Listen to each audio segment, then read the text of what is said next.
சிறையில் பல்வேறு நட்புகள் உங்களுக்கு உருவாகி இருக்கும். அதில் சில முக்கியமான நபர் தான் மணல்மேடு சங்கர். அவரை டெல்டா கிங்னு சொல்லுவாங்க.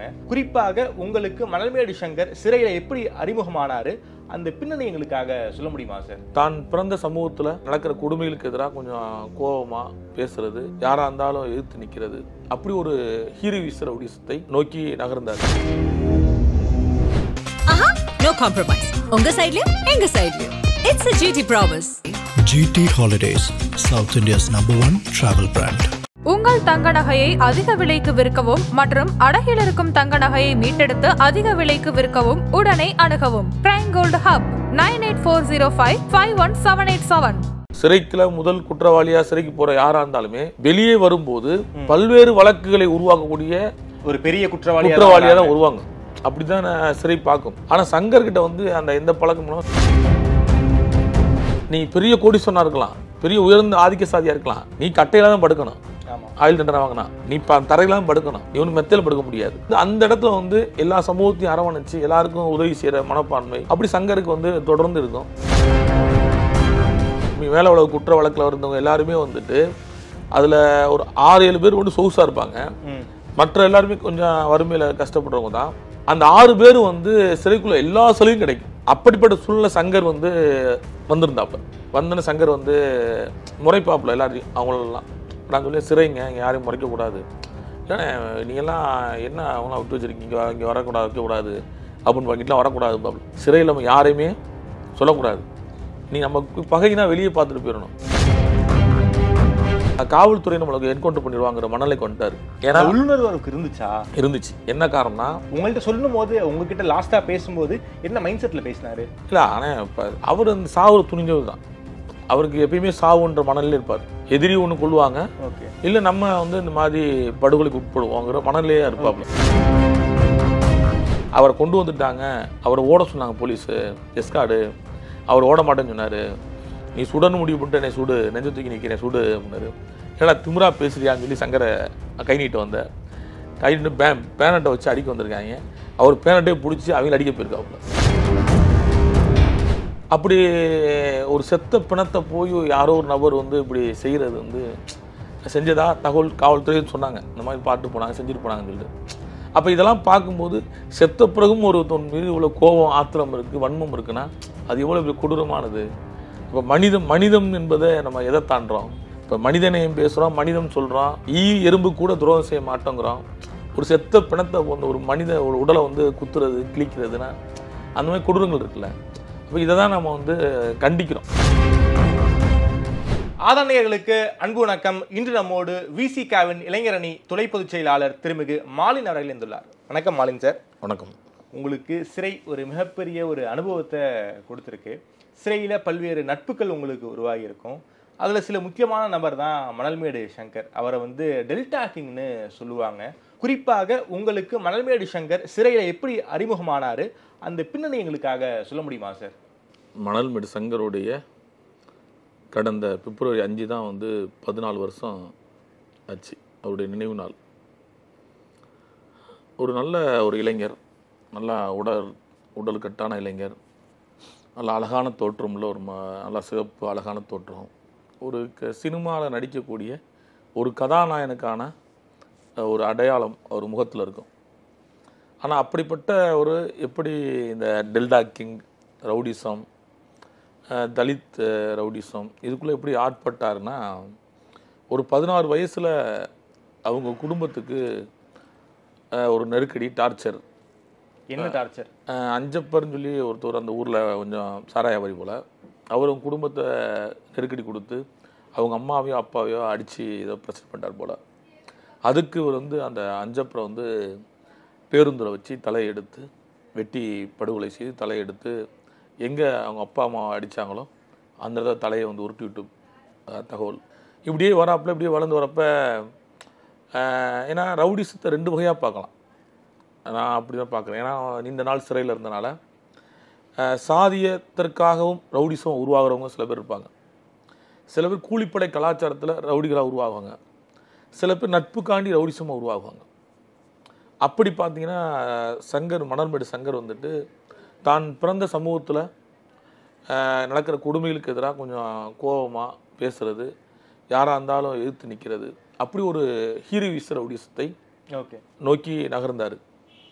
அங்கே நடக்கிற இந்த நாகப்பட்டினம், சீர்காழி, மயிலாடுதுறை இது போன்ற பகுதியில், தஞ்சாவூர், அதை ஒட்டி புதுக்கோட்டை மாவட்டத்திலலாம் வந்துட்டு நடக்கிற சாதிய வன்கொடுமைகளுக்கு எதிராக உடனே போகிறது, நிற்கிறது, மக்கள்கிட்ட பார்க்குறது. சிறைக்கு வர அவர் சிறையில் நீண்ட நாள் சிறையில் இருந்திருக்காரு, தொடர்ந்து சிறையில் கடலூர், திருச்சி, சேலம், மதுரை தொடர்ந்துக்காரு.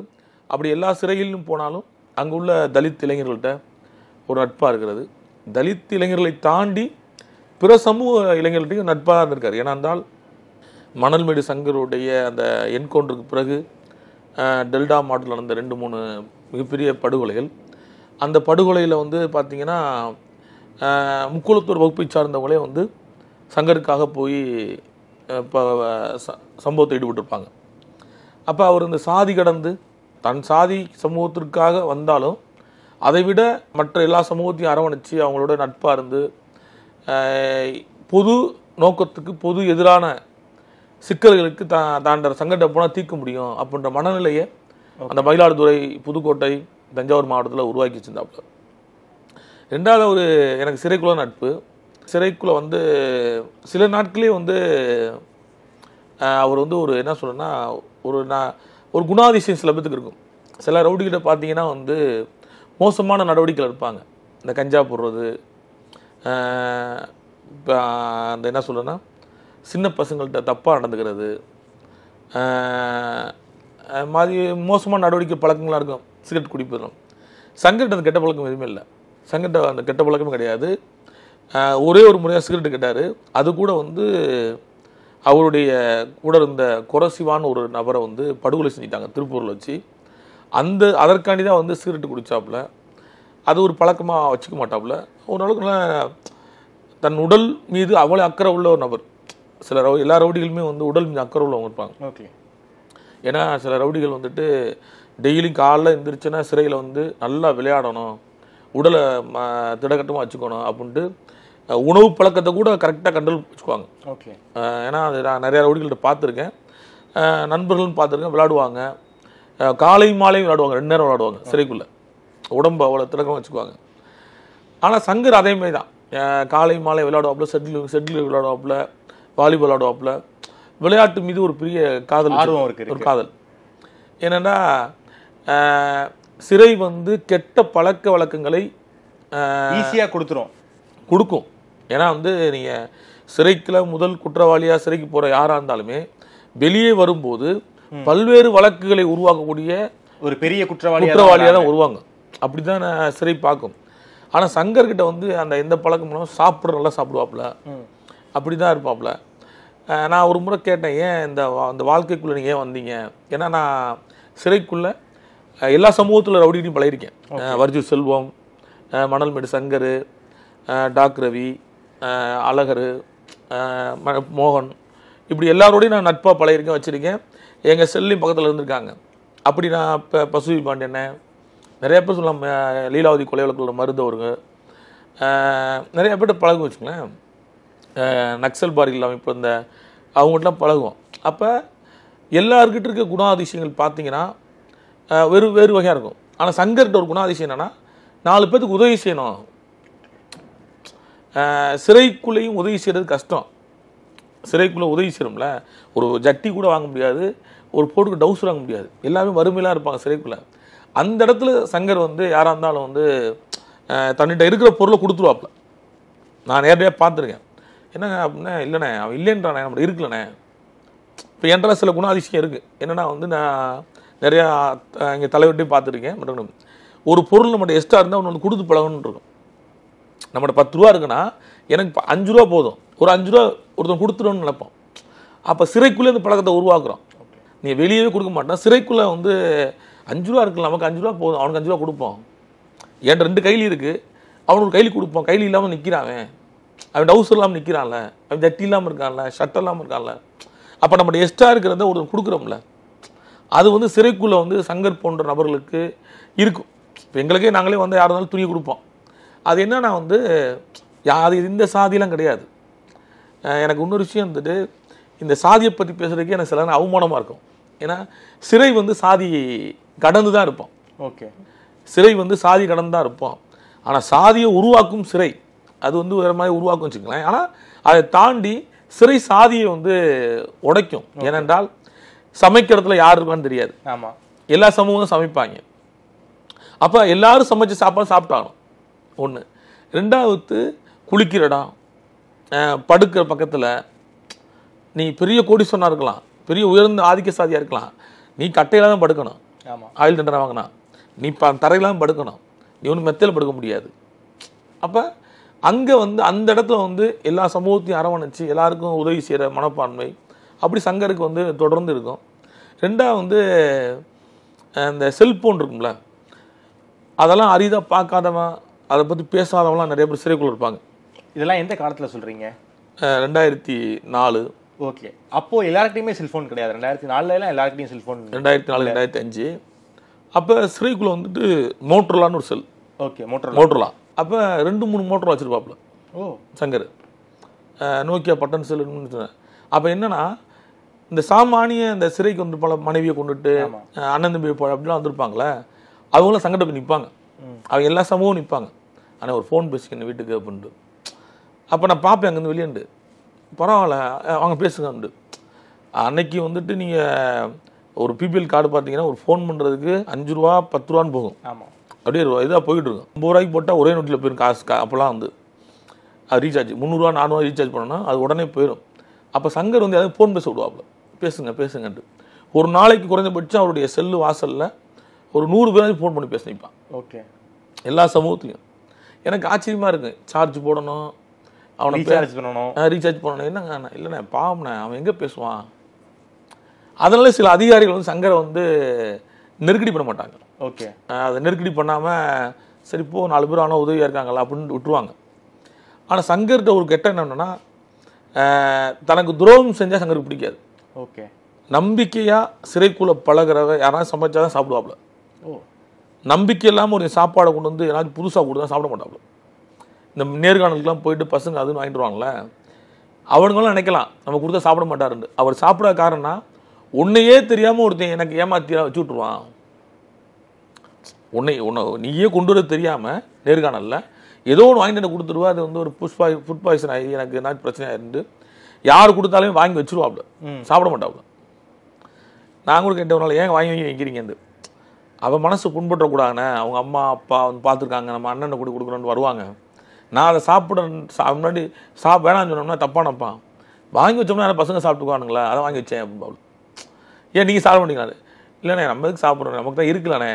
ஏன்னா அவர் ஸ்நாக்ஸு வச்சுருப்பாப்புல. அவங்களுக்கு டெய்லி நேர்காணல் வந்துடுவாங்க, கொண்டு வந்து கொடுப்பாங்க, பசங்க வந்துடுவாங்க. ஏன்னா சங்கருக்கு நேர்காணல் பார்க்குறதுக்குன்னே முதல்ல தங்கியிருப்பாங்க.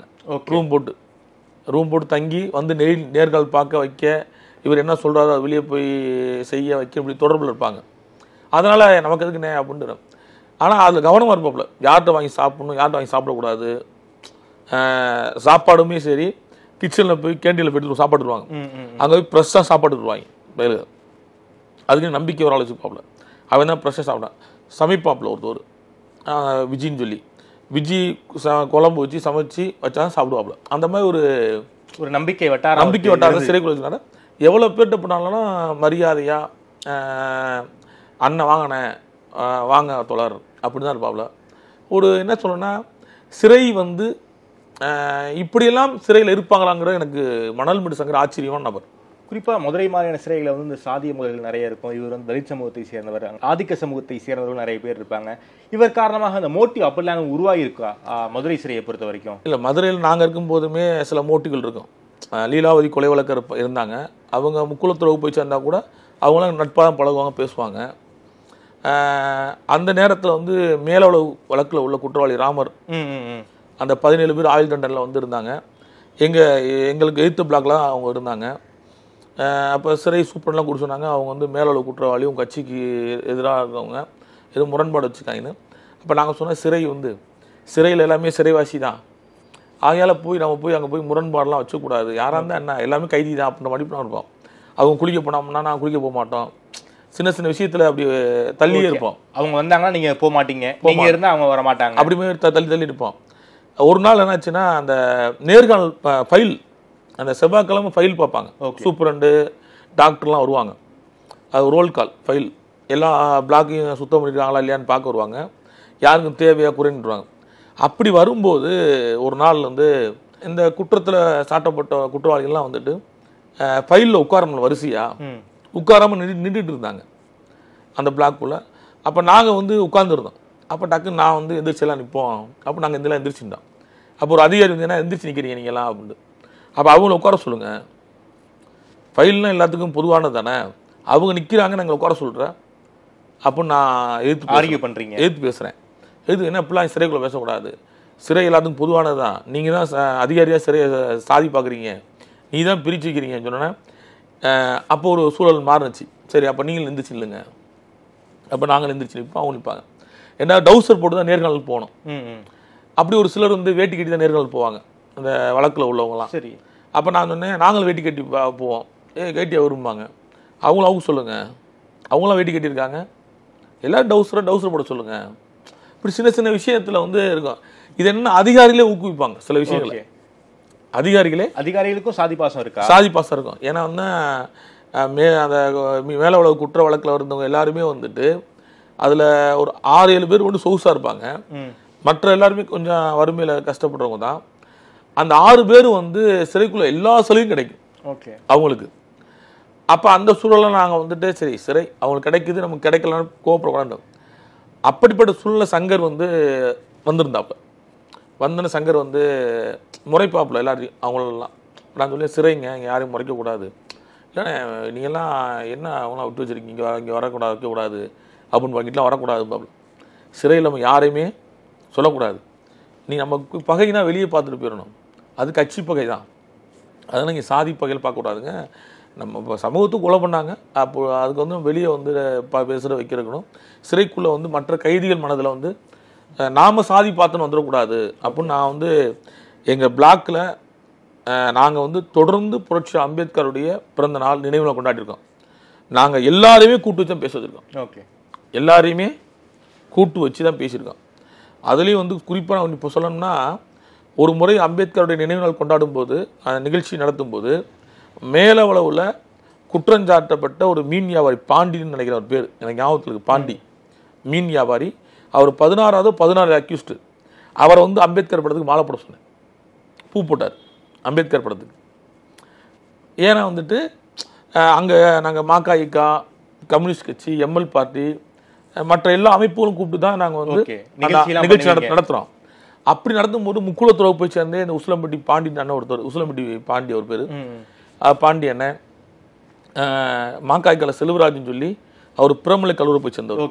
அவர் செல்வராஜ், அவர் தேனி மாவட்டம் ஆண்டிப்பட்டி சேர்ந்தவர். அவரை கூட்டு வந்து அம்பேத்கர் நிகழ்ச்சி நடப்போம், அவரும் கூட செஞ்சு செய்வார். அதனாலேயே அவர் மாக்காய்க்கால இருந்தால் கூட அவர் சமூகத்தை சேர்ந்தவங்களாம் எங்கள் எஸ்சிபியோட நிற்கிறீங்க வைவாங்க அவரை. அவர் என்ன சொல்லுவார், இப்படி வைக்கிறாங்க மாலினா எஸ்சிபி கூட சரிங்கன்னு வைக்கிறாங்கன்ட்டு.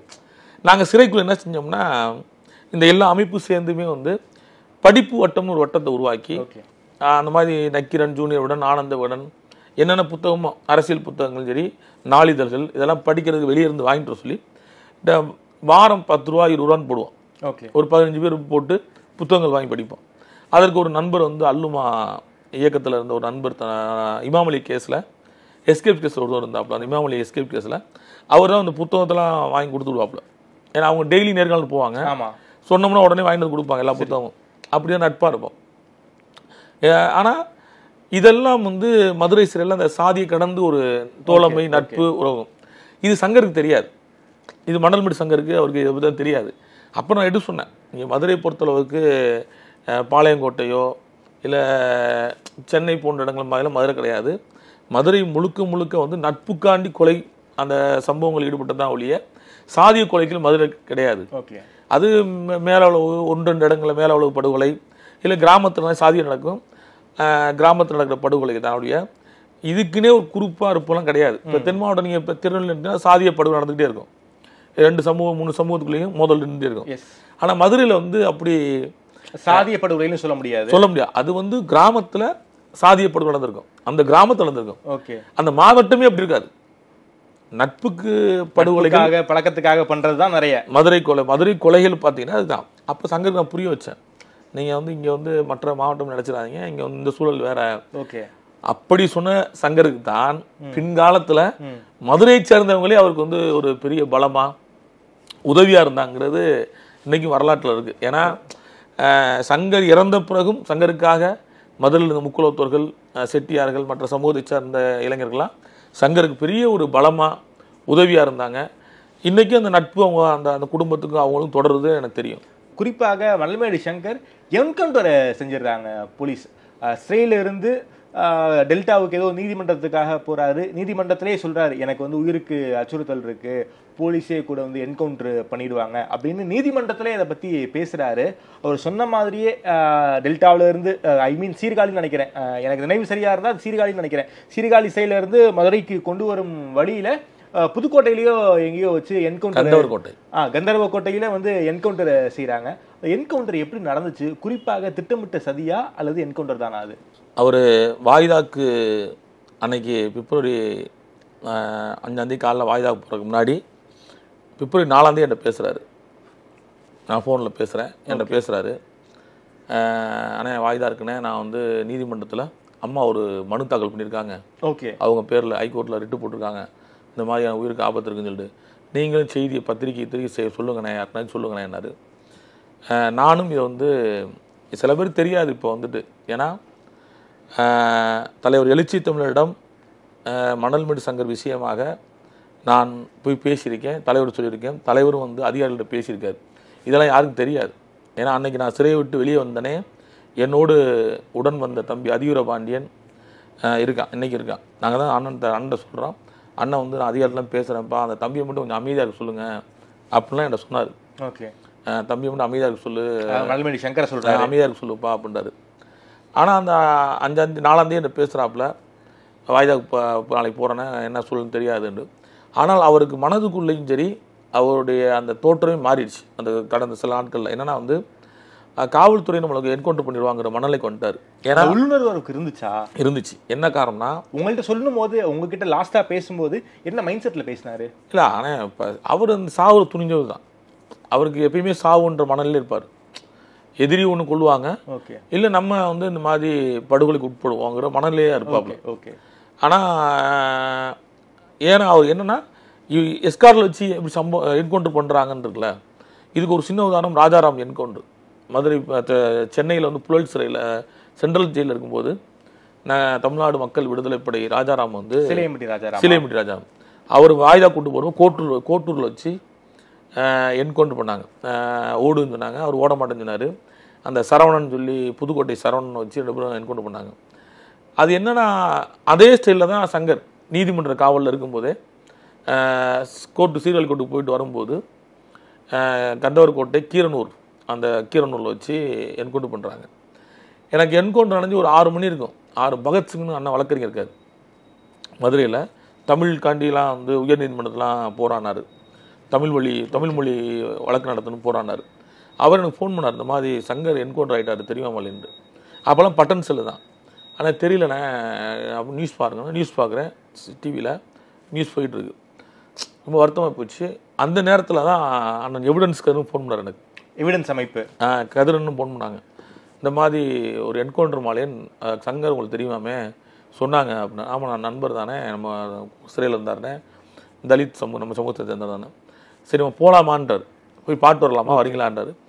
போகலாம்ண்ணே, ஒன்றும் பிரச்சனை வரேன்னு சொல்லிட்டு அன்னைக்கு காலையில் ஒரு 4 மணிக்கு மாட்டுத்தாவணி பஸ் ஸ்டாண்டுக்கு வந்துருக்குனார். நான் 4 மணிக்கு போயிட்டேன்.